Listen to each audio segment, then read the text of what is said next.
여러분 세례를 받을 때 어떤 감격과 그 감격에 이어서 나온 어떤 나는 이렇게 살아야지라고 하는 그런 결단을 한번 가지셨던 기억이 있으십니까? 언제 세례를 받으셨습니까? 저는 세례를 받지 않고 어릴 때 아주 헌화식을 했고요. 그리고 이제 성인이 되어서는 그 입교라고 하는 것을 했기 때문에 그 감격은 사실은 덜합니다. 제가 간접 경험을 하고 있긴 한데 제가 나들목 꿈꾸는 교회에서 풍성한 삶의 초대를 하시고 예수님 영접하셨던 분들에게 풍성한 삶의 약속이라고 하는 세례 과정을 5주가 지나가잖아요. 이제 그 1주차에서부터 5주까지 이렇게 지나가는 과정에서 그 한 분의 인생이 세계관과 가치관이 변화가 일어나고 이 세상에 살아가는 삶 속에서 가장 중요한 것이 무엇인지를 그의 삶의 주춧돌을 놓았을 때 어떤 고백과 결단을 하게 되는지 그것을 듣고 있는 것은 저에게 대단한 기쁨입니다. 아마 예배 때 그것이 우리에게 많이 보여지게 되죠. 그렇습니다. 세례를 받을 때 감격과 결단은 새로운 삶에 대한 기대를 막 부풀어 오르게 합니다. 더 나아가서 제가 새 학기가 이제 다음 주부터 시작이 되는데요.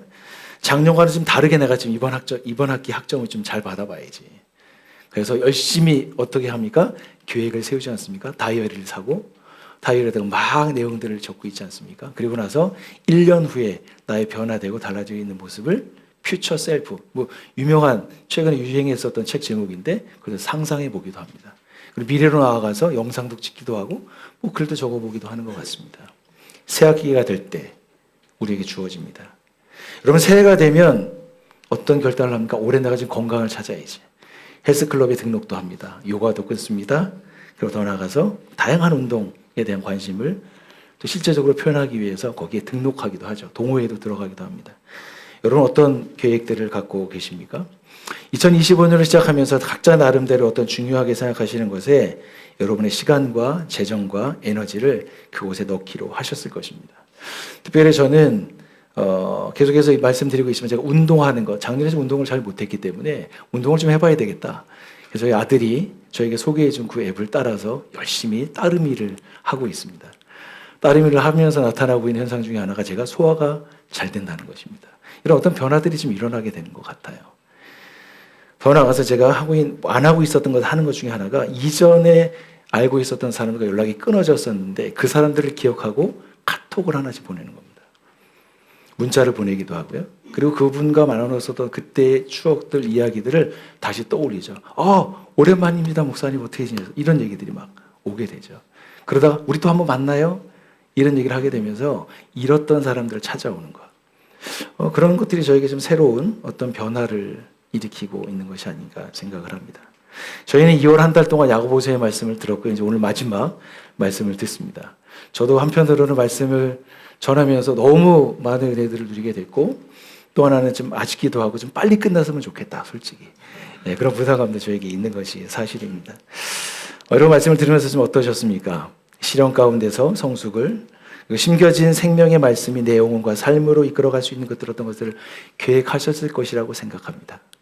그죠? 말씀에 도전 받으셨던 것들 더 나아가서 말의 강력한 힘을 잘 조련해서 지혜의 열매를 내 삶 가운데 맺어가야겠다. 그런 결단을 하셨을 거라고 생각합니다. 맞죠? 그런 리스트를 좀 정리해 보셨나요? 아마 가족님께서 나누셨을 것 같고 삶으로 말씀 이렇게 적어주셨던 내용들을 제가 잘 보고 엄선해서 이렇게 마무리 드린 예배 이렇게 올리고 있습니다. 이런 새로운 삶에 대한 도전, 결단을 하는 것은 우리를 흥분하게 하고 기대감에 부풀게 합니다. 그러나 우리 현실은 어떻습니까? 결단 이후에 찾아오는 매일매일의 삶에서 찾아오는 그 삶은 지극히 평범하다는 것입니다. 반복된 매일의 일상이 따분하고 지루하기까지 합니다. 이렇게 해서 뭐가 달라질 수 있는 거야? 나는 이 일을 계획하면 안 된다니까. 궁시렁.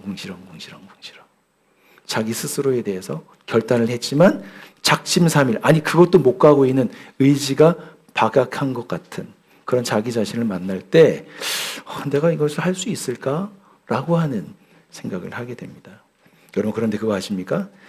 저희가 2월 한 달 동안 들었던 야고보서의 이 야고보는 지루할 만큼 반복되는 일상 속에서 평범한 영성을 우리에게 말씀하고 있습니다. 여러분 신앙생활을 잘 한다는 것, 성숙한다는 것은 스펙타클하게 내가 결정했던 일들을 막 파도가 치듯이 일어져서 그 내 삶에 막 이끌어가는 것이 아니라고 하는 것입니다. 매일매일 반복되는 과정을 통해서 긴 여정으로 그 완성, 하나님의 성숙하심, 우리를 향하신 그 계획이 더 온전해져 가는 것입니다. 즉 순간순간 하나님을 의존하고 약속을 붙들고 견디어 나가는 일상의 시간을 통해서 우리는 하나님의 은혜가 우리 가운데 들어오는 것을 경험하게 되는 것이죠. 다시 한번 말씀드립니다. 신앙생활은 전혀 드라마틱하지 않습니다.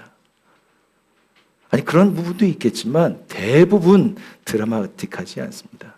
이미만 하나님의 나라의 시민권을 가졌지만 완성된 그 나라를 향해서 나아가는 그 공백, 그 과정 속에서 오는 일들은 너무나도 우리가 기대하지 않았던 일을 우리 가운데 마주하게 되고요. 그것을 피해갈 수가 없습니다. 그래서 저희가 오늘 마지막에 야고보서 5장 7절에서 18절에 있는 말씀을 통해서 아주 두 가지를 우리에게 구체적으로 말씀하고 있는데 그 말씀에 좀 집중해 보도록 하겠습니다. 제가 먼저 한 절 읽고 마지막 절을 우리 다 같이 한번 읽겠습니다. 그러므로 형제자매 여러분, 주님께서 오실 때까지 참고 견디십시오. 보십시오. 농부는 이른 비와 늦은 비가 땅에 내리기까지 오래 참으며 땅의 귀한 소출을 기다립니다. 여러분들 참으며 마음을 굳게 하십시오. 주님께서 오실 때가 아깝습니다. 형제자매 여러분, 심판을 받지 아니려거든 서로 원망하지 마십시오. 보십시오. 심판하실 분께서 이미 문 앞에 서 계십니다. 형제자매 여러분, 주님의 이름으로 위험한 사람들을 고난받고 이의 본보기로 삼으십시오. 보십시오. 참고 견딘 사람은 복되다고 우리는 생각합니다. 여러분은 욥이 어떻게 참고 견디었는지를 들었고 또 주님께서 그에게 어떻게 하셨는지를 알고 있습니다. 주님은 가여워하시는 마음이 넘치시고 불쌍히 여기시는 마음이 크십니다.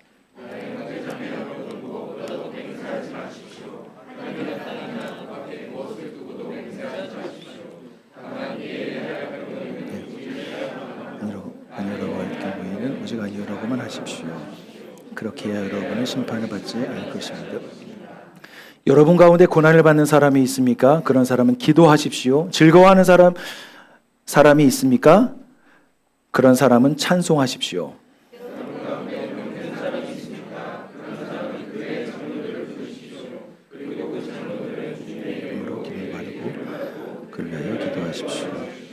믿음으로 간절히 드리는 기도는 병든 사람을 낫게 할 것이니 주님께서 그를 일으켜 주실 것입니다. 또 그가 죄를 지은 것이 있으면 용서를 받을 것입니다. 그러므로 여러분은 저를 고백하며 서로를 위해 기도하십시오. 그러면 여러분을 낫게 될 것입니다. 의인이 드리는 기도는 간절히 노력을 냅니다. 엘리야는 우리와 같은 본성을 가진 사람이었지만 비가 오지 않도록 해달라고 간절히 기도하니 3년 6개월 동안이나 땅에 비가 내리지 않았으며 같이 읽습니다. 다시 기도하니 하늘이 비를 내리고 땅은 열매를 맺었습니다.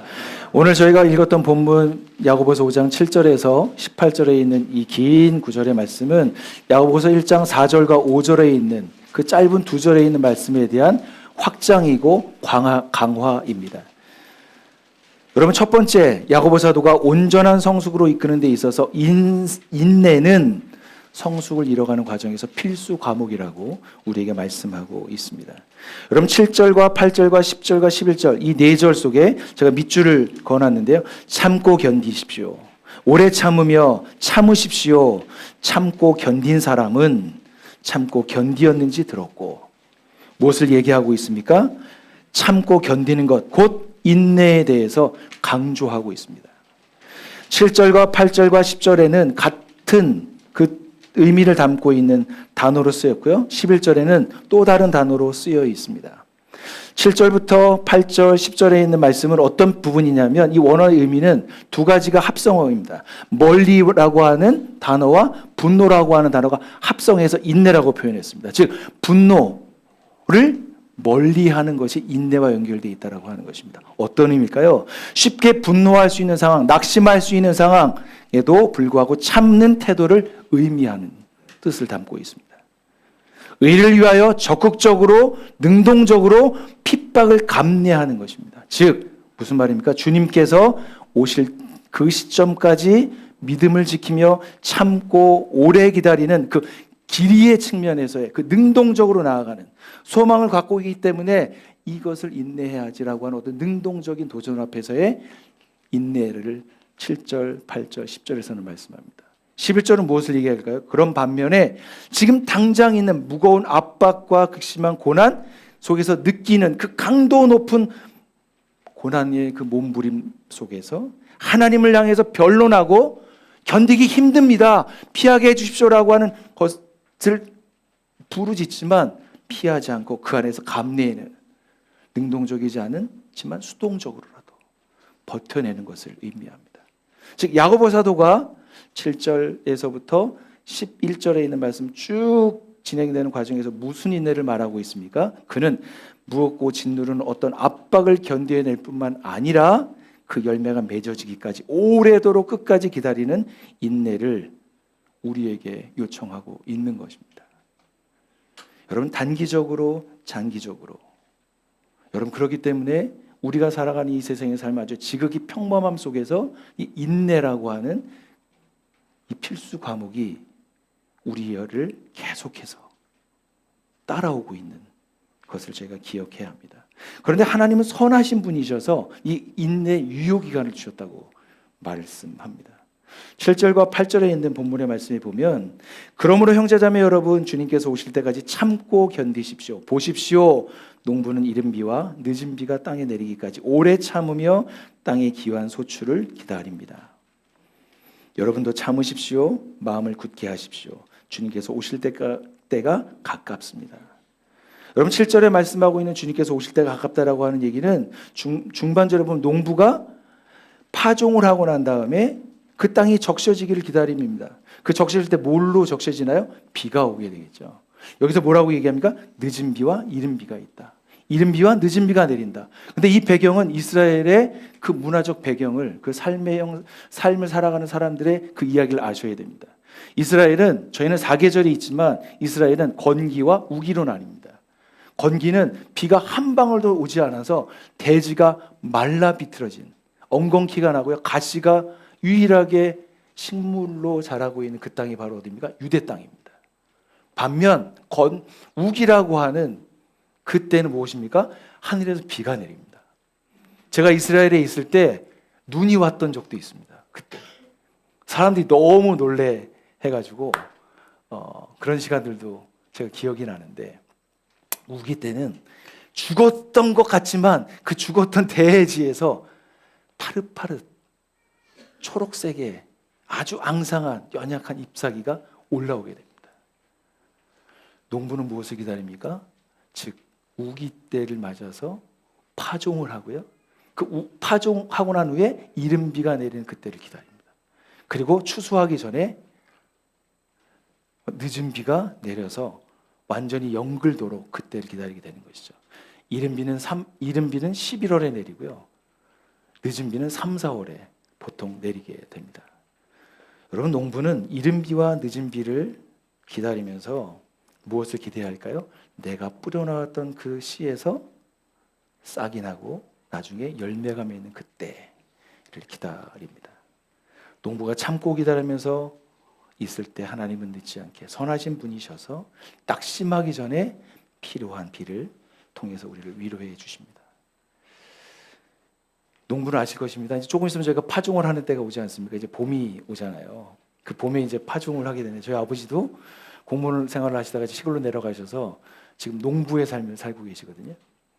네, 농부의 삶이라고 하는 그 삶은 대자연의 그 흐름에 순응해야만 하는 필수 과목이 있습니다. 아버지는 그 때에 맞춰서 밭을 갈고 거름을 주고 씨를 뿌리고 잡초를 뽑고 병충해를 잡고 그 지난한 과정들을 통해서 가을에 제때가 되었을 때 추수하는 것을 제가 먹곤 합니다. 너무 감사하죠. 그 수고가 있기 때문에. 그 과정들을 지켜보고 있는 것은 이런 것입니다. 농부가 그때를 견딜 수 있는 것은 무엇인가요? 열매, 소출이 있기 때문입니다. 그 소출을 가지고 누군가에게 나눌 수 있기 때문이죠. 여러분 인내라고 하는 것은 그냥 무조건 참고 견디는 데 있지 않습니다. 그거는 열매가 맺는 그 마지막 어떤 때가 있다라고 하는 것을 이 본문은 우리에게 말씀하고 있습니다. 그럴 때 또 8절에 보면 또 다른 때가 나오는데 주님께서 오실 때가 있습니다. 그것은 파루시아라고 하는 헬라 원어를 쓰는데 이것은 주님께서 정말 최종적으로 이 땅에 오시겠다라고 하는 그 때를 말씀하고 있습니다. 우리는 세상에서 파종을 하고 추수하게 되는 그 때를 계속해서 만나러던 과정을 겪지만 그 마지막 때 우리 가운데 오셔서 그 인내하고 있는 사람들을 어떻게 해요?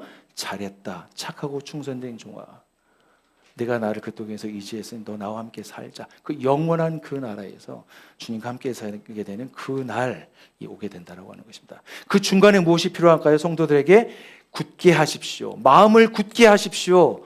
마음을 굳게 하라고 합니다. 왜 그렇습니까? 이 세상을 살아갈 때 세속의 물결이 우리들을 막 출렁이게 해서 이 믿음의 길에서 떨어뜨리게 하거든요.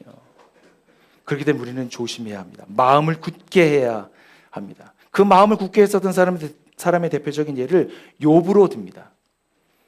여러분, 욥은 어떤 사람이었습니까? 욥은 극심한 고난 속에서 살았던 사람입니다. 가지고 있는 모든 재산, 자녀들 다 잃어버린 사람이었습니다. 근데 그것을 잃도록 허락하셨던 분이 하나님이셨지 않습니까? 참 이해할 수 없는, 욥기를 읽으면서 이해가 가십니까? 저도 읽어봤지만 읽어보면 읽어볼수록 정말 이해가 되지 않는 부분이 인간의 지혜로는 참 많이 있습니다. 그럴 때 욥은 이렇게 고백을 합니다. 욥기 30장 20절에서 23절인데요. 여러분 한번 감정을 한번 실어 보실까요? 감정을 실어서 이 본문을 같이 한번 읽어보도록 하겠습니다. 읽겠습니다. 시작. 주님, 내가 주님께 부르짖어도 주님께서는 내가 응답하지 않으십니다. 내가 주님께 기도해도 주님께서는 들은 채도 않으십니다. 주님께서는 내게 너무 잔인하십니다. 힘이 세신 주님께서 힘이 없는 나를 핍박하십니다. 나를 들어 올려서 바람에 날리게 하시며 태풍에 휩쓸려서 흔적도 없이 사라지게 하십니다. 나는 잘 알고 있습니다. 주님께서는 나를 죽음으로 몰아넣고 계십니다. 끝내 나를 살아있는 모든 사람들이 다 함께 만나는 그 죽음의 집으로 돌아가게 하십니다. 여러분, 욥이 고백하고 있는 그 고난의 과정을 인내했다고 얘기하지만 사실은 욥의 인내는 완전하지 않았습니다. 아주 불완전했던 것이죠. 저희도 이런 위험적인 상황을 만나면 그렇게 고백하지 않습니까? 내 기도는 도대체 하나님이 듣지 않으시는 것 같아. 내 옆에 있는 누군가는 왜 이렇게 잘 들어주시지? 라고는 그런 것을 마주하지 않으셨습니까? 저는 그럴 때가 종종 있습니다. 결국 나는 이것으로 끝이 나는 건가? 라고는 어떤 벼랑 끝에 서는 그런 마음들이 들 때가 있는 것을 제가 부인할 수 없습니다. 그런데 욥의 그러한 인내, 쭉 불완전한 인내의 그 과정에서 하나님께서 욥을 찾아가십니다. 욥을 방문하십니다. 그래서 마주했던 욥에게 하나님께서 이 세상에 있는 모든 천지 만물을 보여주시면서 너가 이것을 지었을 때 너는 무엇을 했냐? 그래서 질문하십니다. 그러고 나서 욥이 하나님에 향하여 말씀하고 있는 말씀이 욥기 42장 5절에서 6절 말씀인데요. 이 본문도 같이 한번 읽겠습니다. 시작.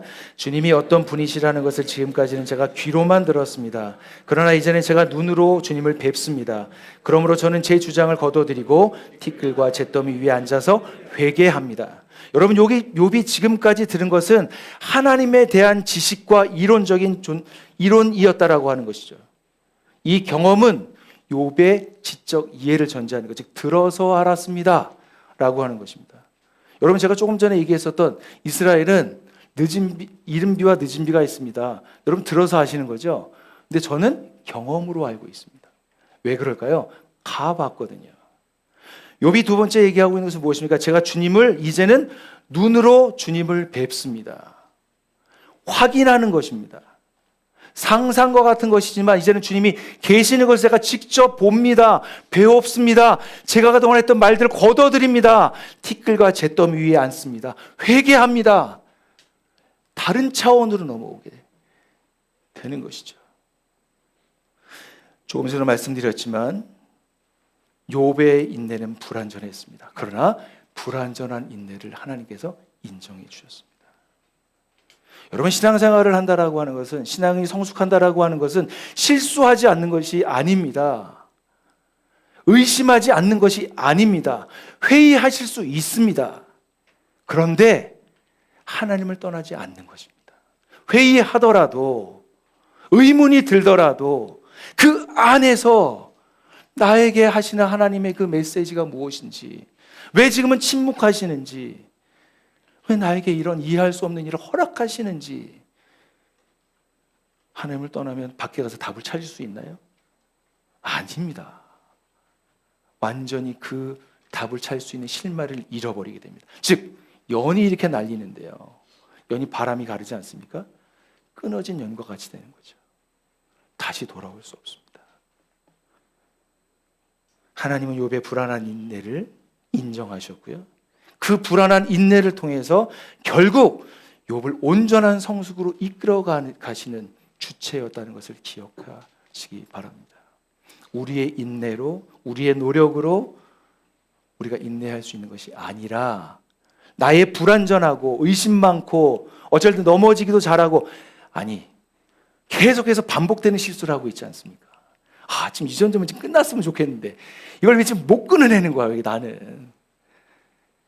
그걸 또 가까이 있는 사람이 알지 않습니까? 또 저런다, 또 저래.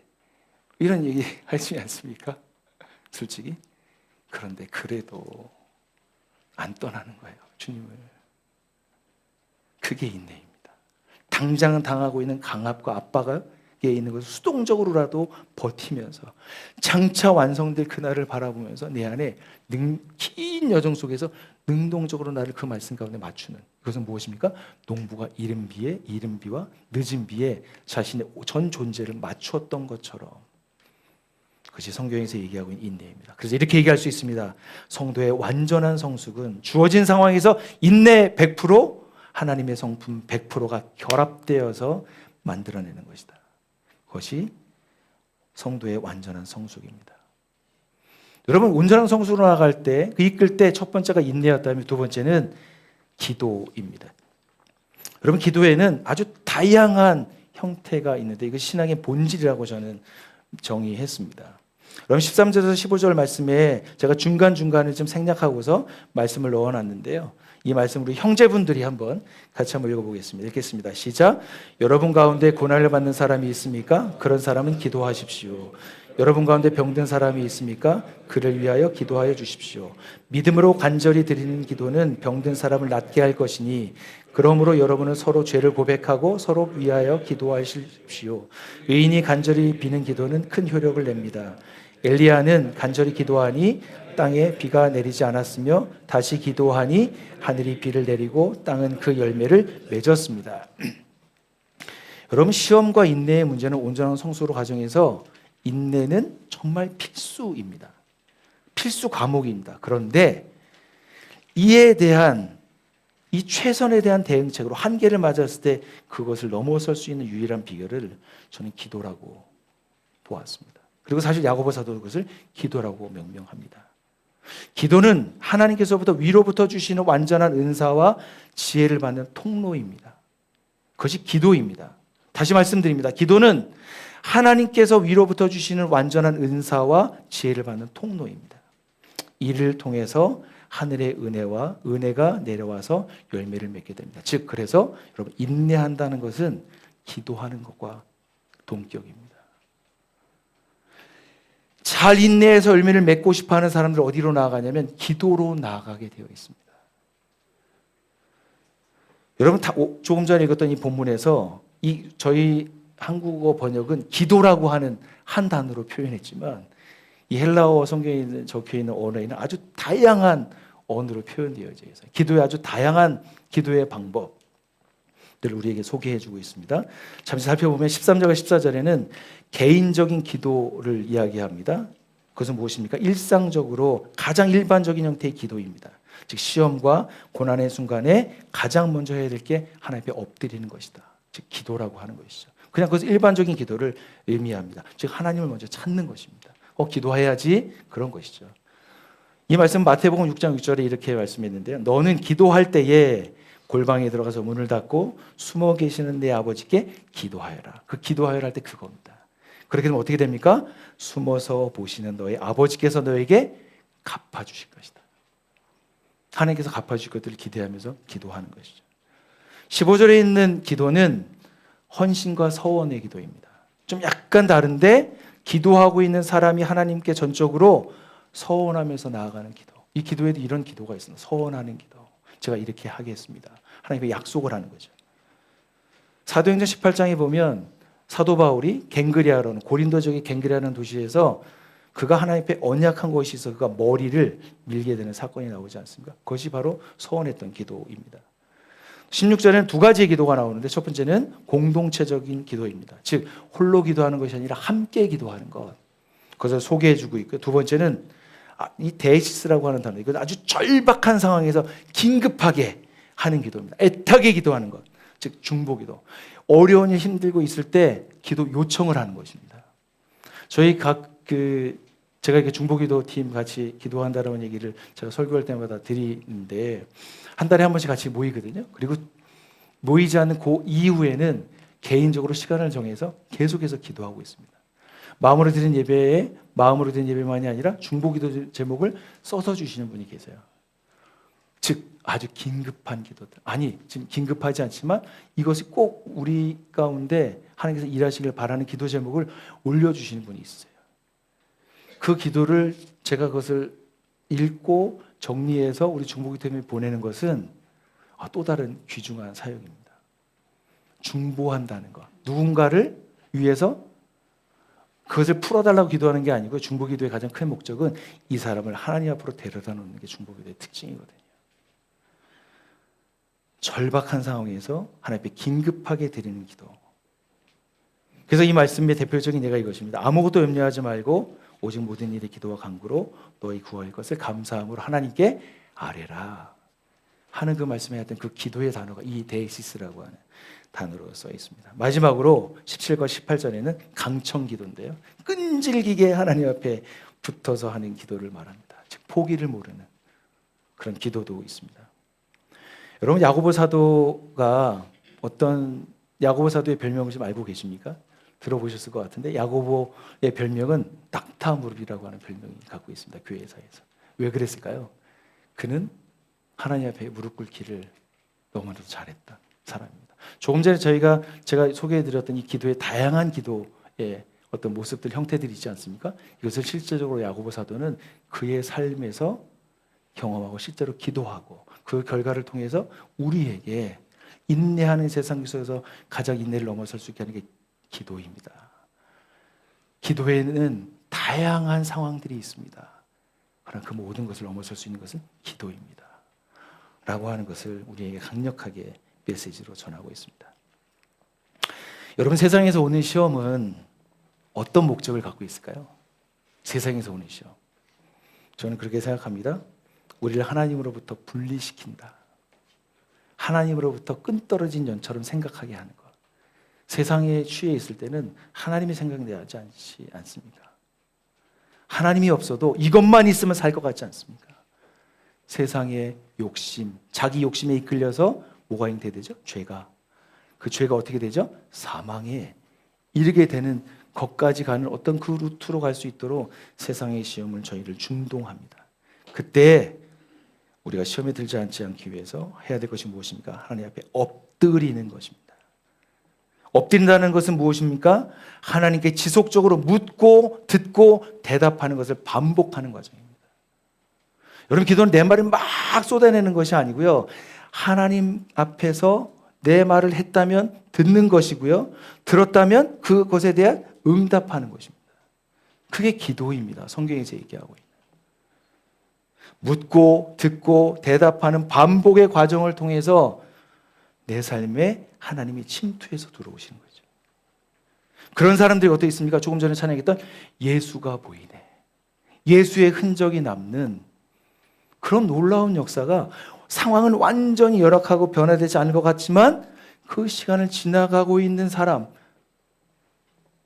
통해서 하나님이 그 가운데 역사하셨던 경험합니다. 그래서 기도의 응답은요, 기도의 끝에서 경험하는 것이 아니라 기도의 과정에서 경험합니다. 우리 안에 심령이 치유되고 그 과정을 통해서 땅을만 보고 있다가 하늘을 볼 수 있는 용기와 비전과 소망이 우리 가운데 잉태되는 것입니다. 그런데 저희가 기도를 할 때 기도 응답의 원리에 대해서 오해하는 경우가 있습니다. 여러분 5장 16절에서부터 18절에 있는 말씀인데요. 거기에 보면 저번에 16절에 이런 말씀이 써 있습니다. 의인이 간절히 비는 기도는 큰 효력을 냅니다. 좀 어떤 느낌이 드시나요?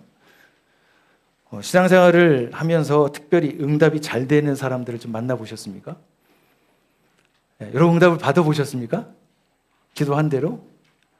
없으신 분처럼 이렇게 표정을 아마 다 있으셨을 거예요. 그래서 여기까지 오신 거죠. 그런데 어느 때는 기도가 참 잘 내 안에서 응답이 되는 것 같죠. 어느 순간에는 나만 빼고 이렇게 피해가는 것 같은 기도 응답이 될 때가 있을 때가 있습니다. 근데 그때 이 말씀을 읽으면 조심해야 합니다. 어떻습니까? 의인이 간절히 비는 기도는 큰 효력을 냅니다. 그래서 이 의인이라고 하는 것이 잘못하면 공로주의로 해석할 수 있기 때문입니다. 내가 뭔가를 잘했기 때문에 하나님이 나에게 당연히 마땅히 허락해 주시는 거야 라고 하는 공로주의는 이 복음주의의 적이거든요. 복음이 아니거든요. 마치 의로운 사람이기 때문에 기도가 응답된다고 생각하는 반대가 있지 않습니까? 기도 응답이 안 되는 것은 무엇입니까? 의인이 아니라는 뜻도 될 수 있기 때문에, 오해할 수 있기 때문에 이런 말씀을 들을 때 조심해야 합니다. 그래서 더 이어서 나오는 게 17절 말씀에 보면 엘리야는 우리와 같은 본성을 가진 사람이라고 소개하고 있습니다. 이 우리와 같은 본성을 가진 사람, 능력 있는 사람이지 않습니까? 엘리야는 열왕기서에 가보면 엘리야는 850대 1로 아세라 선지자들과 싸워서 이겼던 사람이지 않습니까? 업적이 대단한 사람입니다. 그런데 그 사람의 그 기도가 의로운 것이 아니라 중요했던 것은 그 사람 우리와 같은 본성을 갖고 있는 사람이라고 야고보 사도는 집중하고 있어요. 왜 이 말을 갖고 왔을까요? 그 많은 업적 중에서 이것을 강조하는 것입니다. 즉 엘리야도 우리와 연약함과 감정을 가진 존재라고 하는 것을 아십시오. 두 번째, 인간적인 한계를 지닌 존재라고 하는 것을 아십시오. 놓치지 마십시오. 그의 위대함만 보지 마시고 그에게는 그 전에 우리와 같이 연약한 감정이 있고 또 인간적인 한계를 지닌 사람이라고 하는 것을 아십시오. 야고보는 엘리야는 초월적 존재가 아니라 우리와 동일한 인간의 연약함을 지닌 존재라고 하는 것을 알게 합니다. 그런데 이것이 중요하죠. 어떻게 엘리야의 기도가 응답될 수 있었을까 하는 것입니다. 저희가 집중해야 될 것은 엘리야의 기도는 엘리야의 의로움 때문이 아니라 하나님과의 바른 관계 속에서 간절한 믿음으로 기도했기 때문에 응답이 되었습니다. 즉 하나님의 뜻을 알았던 것입니다. 하나님의 마음이 내 마음이 되고 하나님이 바라보시는 곳이 바라볼 수 있는 것, 하나님의 걸음이 가고 계시는 곳에 나의 걸음이 그곳으로 행차를 같이 하는 것, 동행하는 것, 그것을 놓고 기도할 때 하나님은 그래 너 뜻과 내 뜻이 맞네, 그러면 당연히 하나님 것을 허락해 주시는 것은 맞는 것이죠. 여러분 이처럼 의인의 기도는 단순한 도덕적인 완성, 율법을 완성하는 기도가 아니라 하나님과의 친밀한 관계 속에서 드리는 기도라고 할 수 있습니다. 이처럼 야고보 사도는 흩어진 디아스포라를 향해서 갖고 있는 이상은 즉 신앙의 진정한 본질로 안내를 하게 되는데 그가 가장 바랬던 것은 무엇입니까? 조금도 부족함이 없이 완전하고 성숙한 사람에 이르게 하는 것, 그것이 목적이지 않습니까? 그래서 두 가지를 얘기했습니다. 인내와 기도를 얘기했습니다. 저도 여러분과 마지막으로 온전한 성숙에 이르는 근원적인 지혜 두 가지를 좀 소개하고 싶은데요. 야고보서 전체를 바라볼 때 첫 번째는 하나님의 형상을 닮아가자라고 하는 것입니다. 다시 한번 이 본문을 좀 기억하면서 1장 4절을 한번 읽겠습니다. 시작. 여러분은 인내력을 충분히 발휘하여 조금도 부족함이 없이 완전하고 성숙한 사람이 되십시오. 2월 한 달 동안 너무나도 많이 들으셔서 암송 거의 하시지 않았습니까? 조금도 부족함이 없이 완전하고 성숙한 사람이 되는 것, 그것이 하나님이 우리에게 야고보를 통해서 주시는 메시지입니다. 이것만 기억하셔도 좋겠습니다. 여러 가지 시험과 고난의 연단 속에서도 인내를 배워가는 것, 즉 농부가 열매를 기다리면서 지나야 했었던 그 과정을 통해서 그 열매도 속에서 익어가고 있지만 사실 그것을 기다리고 있는 농부도 익어가고 있습니다. 하나님이 원하시는 것은 어떤 열매, 결과를 얻는 것보다 그 과정을 지나가고 있는 그 사람이 하나님의 뜻대로 아름답게 영글어 가기를, 온전해져 가기를 하나님께서 원하세요. 첫 번째 하나님의 관심은 나에게 있지 누군가에게 있지는 않은 것 같아요. 저희 오해할 수 있을지 모르겠지만 하나님의 첫 번째 관심은 어떤 일이 이루어지는 열매에 있는 것이 아니라 그 열매를 향하여 나아가고 있는 그 한 사람, 흔들리고 무너지고 좌절하기 좋아하는 그 한 사람에게 하나님은 완전한 성품으로 나아가길 원하십니다. 그런 사람에게 하나님은 하나님의 형상으로 온전히 회복되기를, 아니 회복을 넘어서 그분과 닮아 있기를 바란다고 말씀을 드릴 수 있겠습니다. 그것이 삶의 중요한 목표입니다. 여러분 고린도후서 3장 18절과 골로새서 1장 15절 말씀이 있는데요. 3장 18절 15절 같이 한번 읽겠습니다. 시작. 우리는 모두 너울을 벗어버리고 주님의 형상을 바라봅니다. 이렇게 해서는 우리는 주님과 같은 모습으로 변화하여 점점 더 큰 영광에 이르게 됩니다. 이것은 영이신 주님께서 하시는 일입니다. 골로새서도 있습니다. 그 아들은 보이지 않는 하나님의 형상이시오 모든 피조물보다 먼저 나신 분입니다. 우리는 하나님이 원하시는 뜻은요 무엇이냐면 주님과 같은 모습으로 변화하여 점점 더 큰 영광에 이르기를 원합니다. 여러분 기독교를 믿는다라고 하는 것은 이 세상에서 사업이 잘 되고 자녀들이 대학에 잘 가고 성공하고 하는 이 세속적인 것에 머물지 않습니다. 이 세상을 창조하셨던 하나님의 성품에 참여하기를 원하신다라고요. 먼 이야기 같지만 그것이 먼 이야기가 아니라 하나님 우리를 계속해서 그렇게 빚어가고 계시고 그 모델로서 하나님의 형상이신 그 아들을 우리 가운데 보여주셨던 것입니다. 여러분 이제 이 말씀을 준비하다가 잠깐 미술 쪽에 약간 좀 관심이 좀 생겨서 보다가 여러분 조소기법에 두 가지가 있다는 것을 제가 지금 알게 됐는데 첫 번째는 간법기법과 두 번째는 가법기법. 약간 전문적인 용어 아니겠습니까? 그래서 참 발음도 잘 안 되는 간법기법과 가법기법. 즉 어떤 것입니까? 제거하는 법과 첨가하는 법. 이렇게 표현을 쉽게 할 수 있을 것 같습니다.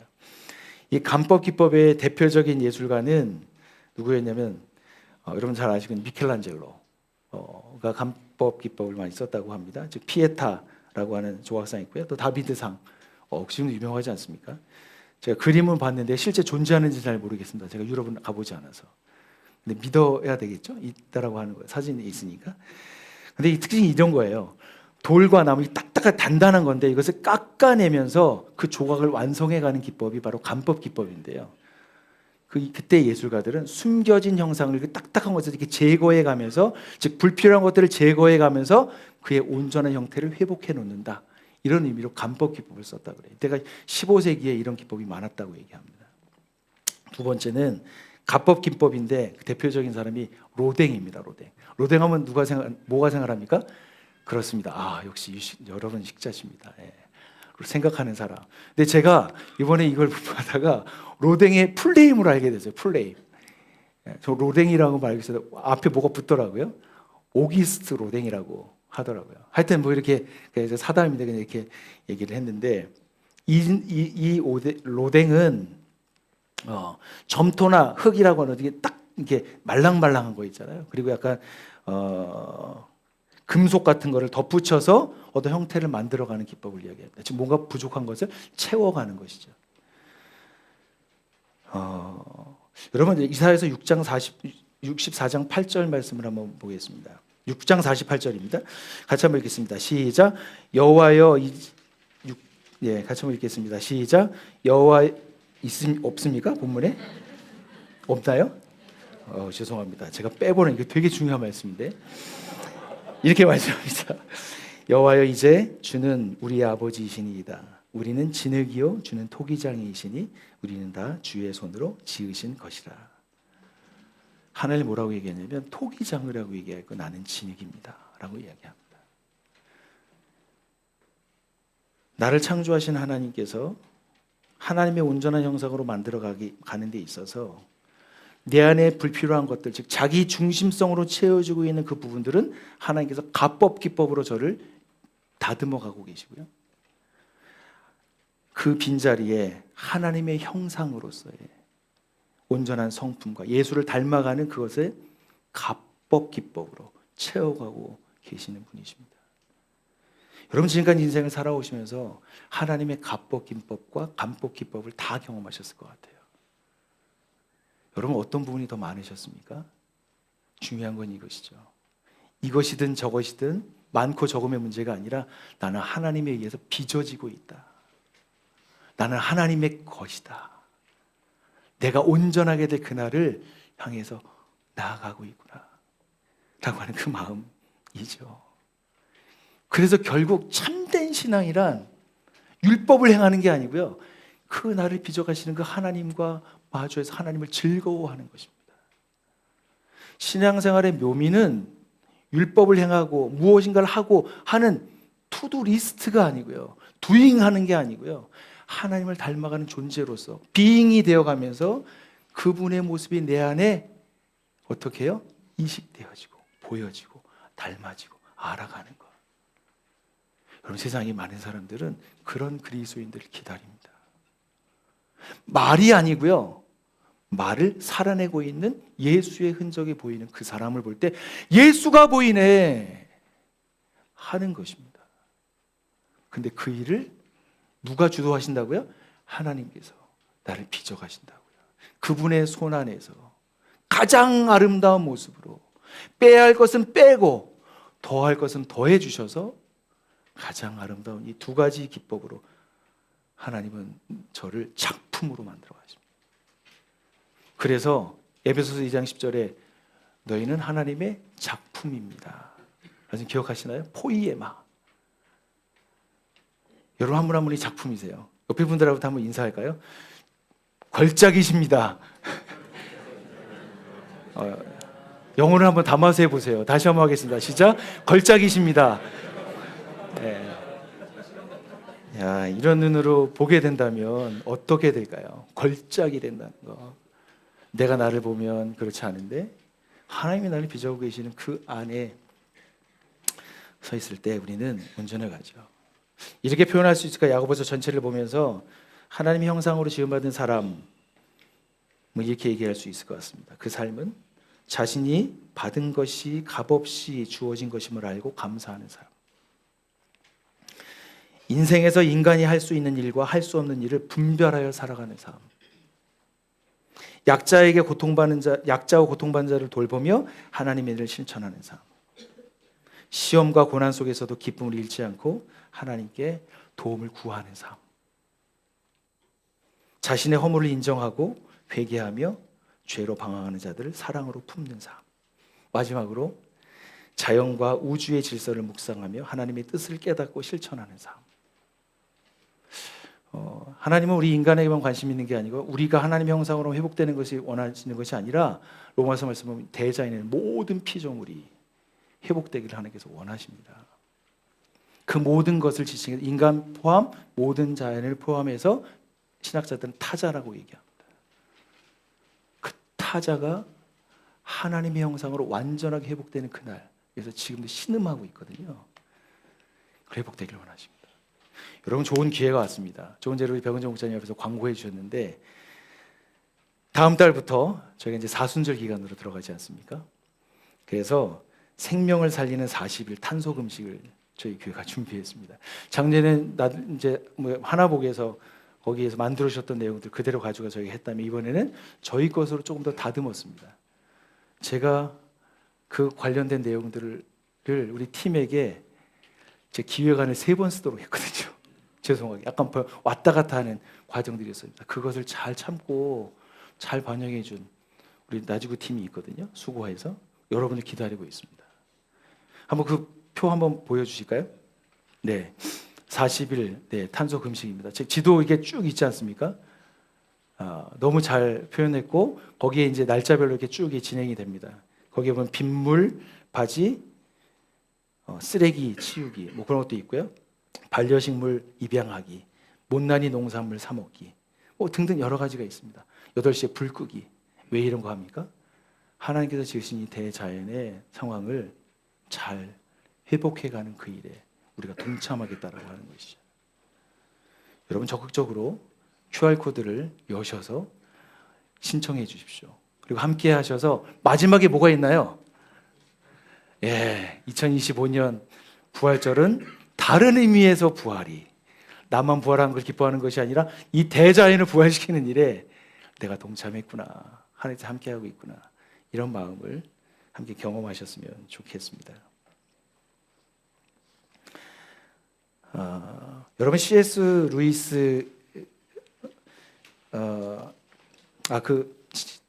두 번째는 첫 번째는 하나님의 형상을 닮아가자라고 하는 것이었다면, 마지막 두 번째로는 하나님과의 사귐의 우선순위를 두라고 여러분에게 말씀드리고 싶습니다. 야고보서 1장 5절과 또 5장 18절은 처음과 거의 끝부분인데요. 이 말씀을 마지막으로 같이 한번 읽겠습니다. 시작. 여러분 가운데 누구든지 지혜가 부족하거든 모든 사람에게 아낌없이 주시고 나무라지 않으시는 하나님께 구하십시오. 그리하면 받을 것입니다. 다시 기도하니 하늘이 비를 내리고 땅은 그 열매를 맺었습니다. 여러분 태초에 하나님께서 인간을 창조하셨을 때 인간에게 주어진 특징은 뭐냐면 하나님의 말씀이 그대로 들렸고요, 그 들었던 말씀대로 준행했다라고 하는 것입니다. 지금 너 동물들 이름을 지어줘 라고 얘기했을 때 동물들 이름을 다 지어준 게 아담이 했었던 기사로 우리가 창세기에서 볼 수 있지 않습니까? 그런데 타락한 이후에 나타나게 되는 현상은 무엇이냐면 하나님의 말씀을 마음에 두는 것보다 자신의 뜻을 자기의 마음에 두는 것을 우선시했습니다. 즉 하나님의 말씀은 밀려져 갔고요, 자기 속에서 일어나고 있는 어떤 욕구에 대해서, 그 뜻에 대해서 자기가 그것을 선택하기 시작했다고 하는 것이죠. 아담과 하와가 죄를 지은 후에 나타난 현상은 하나님을 피하고 책임을 회피하고 핑계를 댔습니다. 그것이 창세기 3장 12, 13절인데요. 제가 읽겠습니다. 그 남자는 핑계를 대었다. 하나님께서 저와 함께 살라고 짝지어 주신 여자, 그 여자가 그 나무의 열매를 저에게 주었기에 제가 그것을 먹었습니다. 주 하나님이 그 여자에게 물으셨다. 너는 어쩌다가 이런 일을 저질렀느냐? 여자도 핑계를 대었다. 뱀이 저를 깨워서 그렇습니다. 이 말씀을 보다가 그냥 예전에 제가 내용을 읽긴 했었던 것 같은데 딱 떠올랐던 건 인간이 타락해서 나오는 그 타락의 가장 근원적인 것은 뭐죠? 언어의 타락이었다라고 하는 것이었습니다. 언어가 타락했구나. 듣고 반응하는 게 타락했구나. 타락 전에 하나님 말씀에 반응했지만 타락 이후에는 하나님 말씀을 빼고 자기 뜻에 반응하고 있는, 그것을 멈추지 못하는, 그래서 서로를 공격하게 되고 책임을 전가하게 되는 수준으로 하향된 게 바로 언어였습니다. 심지어 그 언어로 하나님이 지어주신 여자 때문에, 하나님이 만드셨던 그 뱀 때문에 내가 이 범죄를 저질렀습니다 라고 하는 것까지 나아가는 것이죠. 여러분, 저는 이 깨어진 타락한 언어의 회복, 깨어지고 타락하고 무너졌던 언어의 회복을 할 수 있는 유일한 비결이 저는 기도에 있다고 믿습니다. 여러분, 기도는 단순한 그냥 기도하는 것이 아니고요, 이 기도는 창조에 무너졌던 것이 그 언어, 지난주에 같이 말씀하셨던 말, 배, 불처럼 말의 파괴력을 가지고 있는 것을 잘 조련할 수 있는 그 비결은 어디에 있습니까? 기도에 있다고 저는 믿습니다. 여러분, C.S. 루이스는 이렇게 기도했습니다. 그렇게 기도에 대해서 이렇게 말씀했습니다. 하나님의 뜻을 바꾸는 것이 아니라 기도하는 사람을 변화시키는 과정이 기도이다, 이렇게 말했습니다. 여러분, 기도는 시험과 고난 속에서 인내하며 온전한 함에 이르도록 돕는 지혜를 얻는 통로입니다. 지혜는 그 속에서 무엇이 가장 중요한지를 분별하게 해주는 통찰력입니다. 그런 지혜를 얻기 위해서 야고보는 하나님께 기도하라고 우리에게 가르칩니다. 기도하라. 여러분, 예수님의 이 야고보 사도의 형이 누구였습니까? 예수님이셨잖아요. 예수님의 사역의 가장 핵심에 무엇이 있었냐면 기도가 있습니다. 요즘 누가 보고 묵상하고 계시죠?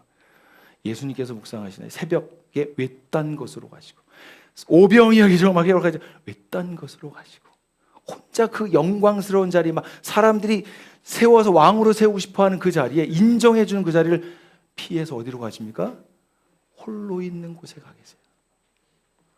예수님은 매 사역의 공생의 시작에 40일 동안의 특별 새벽 기도를 통해서 시작하셨고 마지막 겟세마네 동산과 넘어서서 십자가에서 돌아가시면서까지 기도로 그 시작과 끝을 하셨습니다. 기도는 단순한 습관이 아니라 하나님의 형상을 닮아가는 필수 과정입니다. 하지만 오늘날 그리스도인들이 잊고 있는 가장 중요한 신앙의 본질이 저는 기도라고 생각합니다. 왜 그러냐면 자본주의 사회에서 빠르게 돌아가는 세상에서 높은 생산성과 효율성을 중시하기 때문에 거기에 가만히 앉아 있을 수가 없는 것이죠. 기도를 해도 그만, 안 해도 그만. 기도가 낯설고 어색하고 뭐라고 첫 마디를 떼야 할지 잘 모르는 것이 우리의 현실이지 않습니까? 더 나아가서 침묵은 하나님의 교제 속에서 너무 중요한 것인데 침묵하기를 두려워합니다. 제가 침묵을 처음 했을 때 정말 못하겠다. 좀 더 심하게 못해 먹겠다. 왜 그렇습니까? 눈 감으면요 그렇게 중요하게 여기지 않았던 것들이 막 쏟아져 들어옵니다. 침묵을 하지 못하게 하는 막 준동을 하거든요, 제 안에서. 아, 그거 해야 되는데, 이거 뭐 안 했는데, 막 이런 것들이 해야 돼. 침묵하기가 어렵거든요. 그 낯설음을 깨기 위해서 기도를 배우시는 분들이 저희 꿈꾸는 교회에 참 계십니다. 그 중에 하나가 이 말씀을 준비하다가 이것을 나눴으면 좋겠다 해서 그 한 분에게 좀 요청을 해서 오케이 사인을 받아서 여러분들에게 같이 나누게 되는데 24년도 거의 10월, 11월 그때 주기도문을 기도했었던 한 자매가 썼던 소감문인데요. 여러분들의 내용을 다 나누고 싶지만 한 분의 내용을 좀 나누면 이렇게 표현했습니다. 좀 약간 길긴 한데 한번 들어보십시오. 기도는 무엇일까? 내가 생각했을 때 기도는 필사적인 것이다. 주기도문으로 기도하기를 하기 전 주기도문은 나에게 그저 추상적이고 상징적인 문장의 나열이었다. 예배 순서에 있으면 자연스럽게 읊고 없다면 잊고 사는 그런 기도문이었다. 하지만 이제 주기도문이 그 자체로 얼마나 벅차 오르는 기도인지, 얼마나 큰 고백과 다짐과 결단을 지니고 있는 기도인지 알게 되었다. 우리는 죽음이 확실하고 삶이 불확실한 존재이기에 생을 일구어 나가는 힘과 능력이 순전히 아버지에게 있다고, 그리고 매일 매 순간 당신을 의존할 수밖에 없다고 고백하는 것. 갚을 수 없는 죄가 나에게 있고 그 죄를 사해 주신 당신이기에 내가 나의 형제를 용서하고 사랑하지 않을 수가 없다고, 그렇게 용서하고 사랑했다고 다짐하는 것, 영원히 임할 하나님의 나라를 소망하며 그 나라 백성이라는 내 정체성을 공고히 해 사명을 감당하겠다고 결단하는 것, 그것이 주기도문이다. 이렇게 인간의 본성에 반하고 자기 중심성에 완벽히 반하는 기도이기에 필사적이고 실제적으로 느껴질 수밖에 없다. 그리고 마지막에 이렇게 두 문장을 썼습니다. 기도는 일방적인 통보가 아니고 귀 기울이고 계신 이와 잠잠히 듣고 답하고 기뻐하고 찬양하는 시간이다. 기도는 세상의 분주함 속에서도 먼저 자신을 드리기 위해, 아니 드리고 싶어서 나아가는 기꺼움이다. 이 고백을 듣는데 제 마음에 확 이 문장이 들어왔습니다. 모든 분들이 이와 비슷한 내용의 소감문을 내주셨거든요. 즉 주기도문으로 기도하기를 배우기 전과 배우고 난 이후에 그의 고백과 가치관은 많이 달라져 있습니다. 여러분 지금 무엇을 배우고 계십니까? 새해가 들어서 어디에 여러분의 재정과 에너지와 시간을 투자하고 계십니까? 심는 대로 거두게 될 것입니다. 아니요, 심는 것은 그냥 그 하나를 거두는 게 아니라 엄청난 것을 거두게 됩니다. 하나님은 우리가 행하는 어떤 사역, 그 결과로 하나님과 마주하는 것을 제일 우선순위에 두고 있다고 저는 생각하지 않습니다.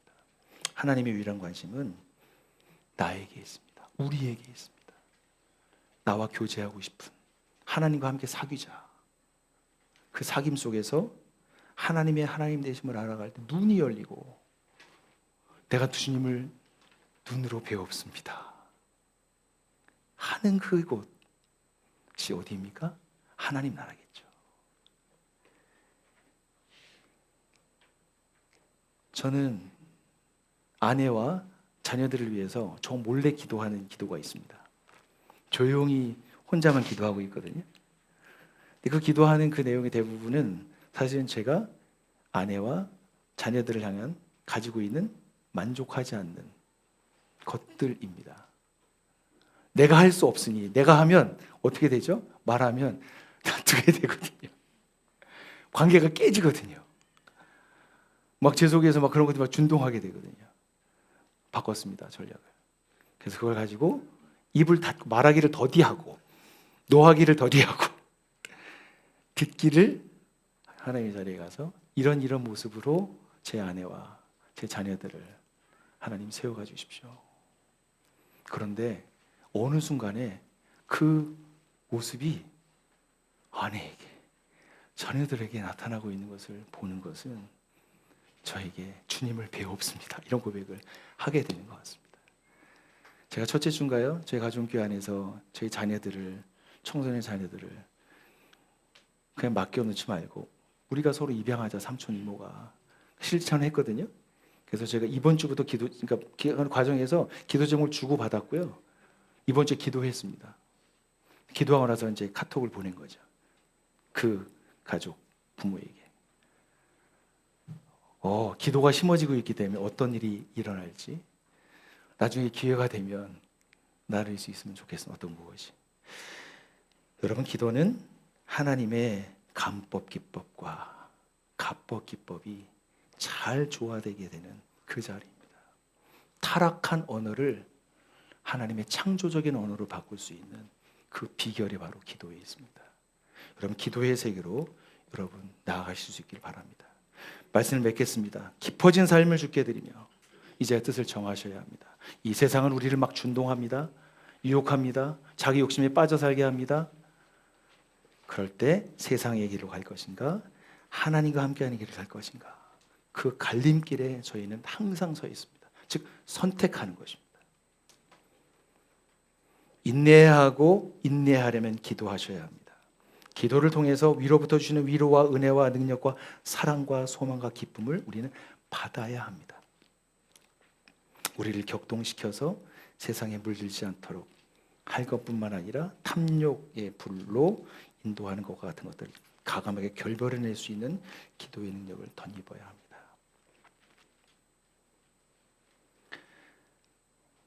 사랑하는 우리 꿈꾸는 교회 가족 여러분, 저는 여러분과 같이 이렇게 신앙생활하는 것이 참 좋습니다. 2월 동안 저는 야고보서 말씀을 함께 하면서 제 안에 참 많은 부분들을 하나님께서 건디시고 계시는구나, 새롭게 창조하시고 원하시는, 아니 그렇게 하셨구나, 다양한 그런 제 안에 감수성, 깨달음들이 제 안에 있었습니다. 저는 부디 바라기는 지금 이 모습 그대로 멈춰기지 마시고 주님이 오시는 그날을 바라보자 깊어진 삶을 주께 드리면서 공동체 전체가 회복되고 또 우리의 주변에 있는 사람들에게 하나님의 나라로 초청하게 되는 그 일에 함께 하시기를 간절히 소망합니다. 이 시간에 같이 1분간 들은 말씀을 생각하시면서 침묵하도록 하겠습니다.